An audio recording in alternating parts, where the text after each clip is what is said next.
everyone, welcome back.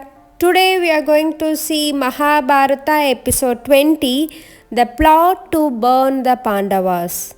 In the previous episode, we have seen the festive of competitive sports, in which our princes showcased their talents and skills.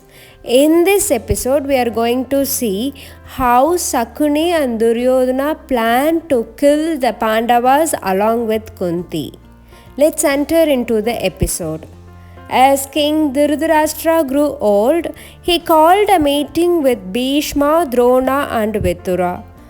I am now old to rule, said the king Dhritarashtra. It's time to elect a new king. I have chosen my son Duryodhana to succeed me to the throne. What is the popular opinion, dear friends?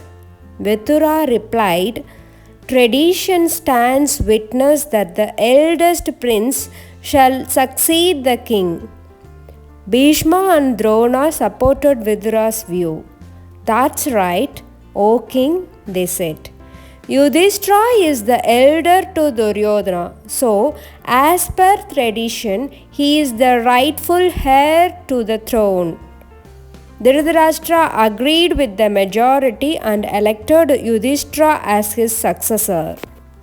But his decision did not go down well with Duryodhana. How can father ignore me like that? He grumbled. I cannot let Yudhishthira ascend the throne that rightfully belongs to me. He began to think of ways to get rid of the Pandavas. Duryodhana went to Shakuni, his maternal uncle.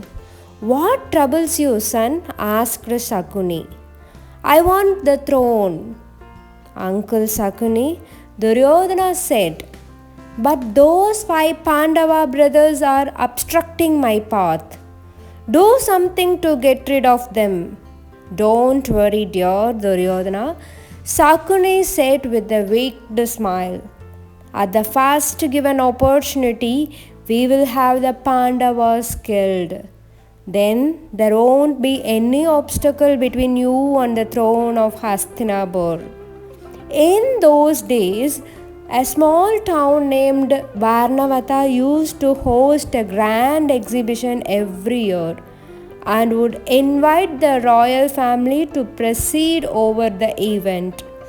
That year too, the people of Varna extended a cordial invitation to King Dhritarashtra and his family. Dhritarashtra requested Duryodhana to attend the exhibition on his behalf. Now Duryodhana and Shakuni wanted to make the best of his opportunity. They succeeded to Dhritarashtra that he sent the Pandavas to Varna. Let them represent the royal family, O father, said Duryodhana, and let them take their mother along, Shakuni added. They will have a good time together.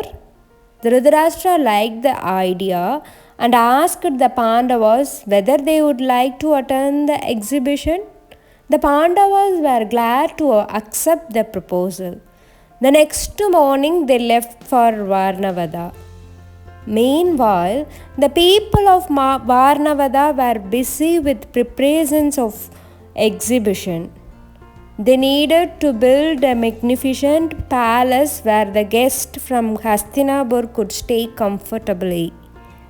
For this, they appointed a highly skilled contractor. Now, it so happened that the contractor who was entrusted with the job to construct the palace was a person known to Shakuni. That makes my job easy, Shakuni thought. He instantly hatched a wicked plan in his mind. Shakuni bribed the contractor and asked him to use highly inflammable material like lace, resin, hemp, oil and fat to build the palace for the Pandavas. Don't worry, my dear, assured the corrupt contractor. All will be done as per your command, said the sire. Shakuni then briefed Duryodhana with his plan. I have appointed my men at Varna, he said. They will set the palace on fire as soon as the Pandavas go to sleep at night. Ha ha ha ha ha! Duryodhana was thrilled.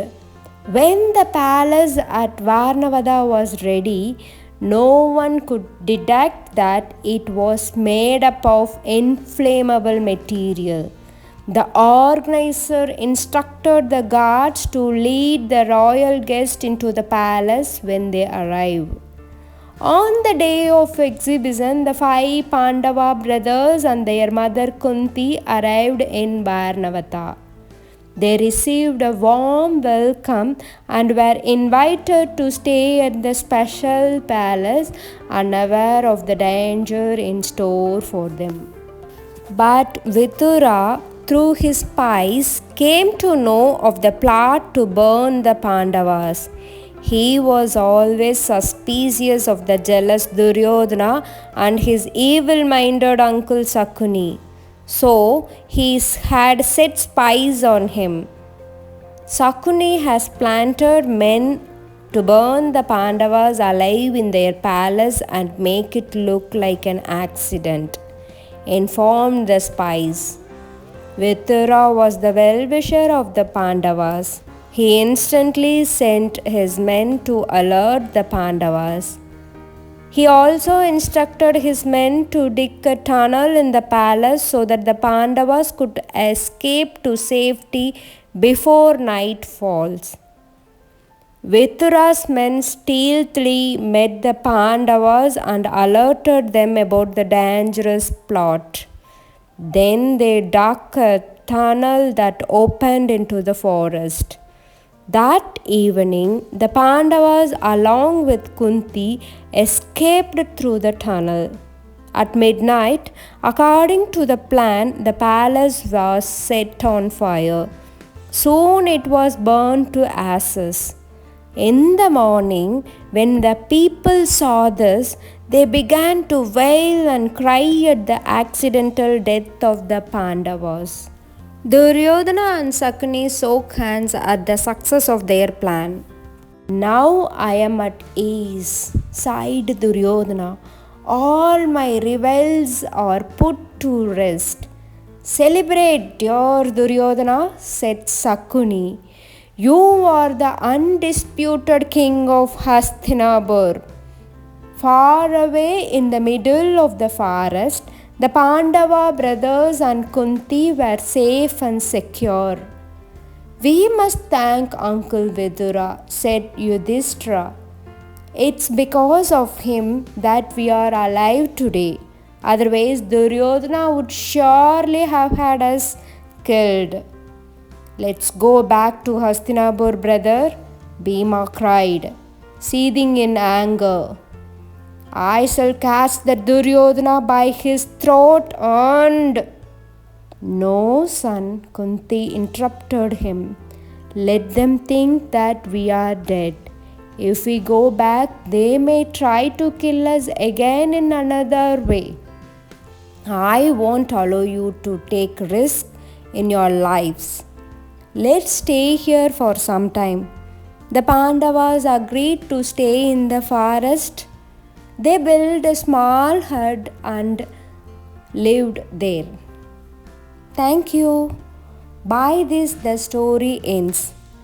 Let's see in the next episode how Hidumbi married Bhima.